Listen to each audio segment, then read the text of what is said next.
আসসালামু আলাইকুম।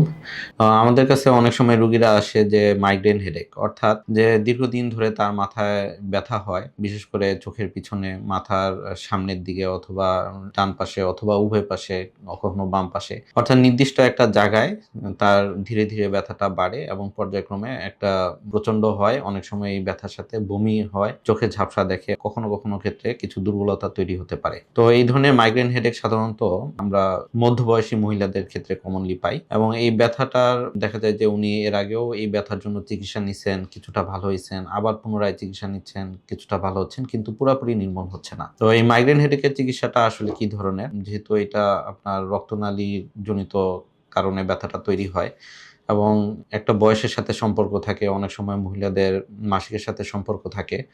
তো এই ব্যথাটা কমানোর জন্য কিছু ওষুধ দেওয়া হয় এবং কিছু ওষুধ থাকে দীর্ঘমেয়াদী ওষুধ। অধিকাংশ ক্ষেত্রে এই রোগীরা আসলে ডোজ কমপ্লিট না করার কারণে পুনরায় অ্যাটাক হয় এবং এই ব্যথা নিয়ে উনারা পুনরায় বিভিন্ন ডাক্তারের কাছে চেম্বারে ঘুরতে থাকেন। তো আমি বলব যে যদি মাইগ্রেনের সমস্যা থাকে তো আপনি ধৈর্য ধরেন এবং আপনি যে ডাক্তারের পরামর্শ নিচ্ছেন ওই ডাক্তারের কাছে একটু দীর্ঘমেয়াদী চিকিৎসা নেন। মাইগ্রেনের উন্নত চিকিৎসা আছে। যদি এই ধরনের কোনো রোগী থাকে তাহলে আমাদের সাথে যোগাযোগ করতে পারেন। ধন্যবাদ।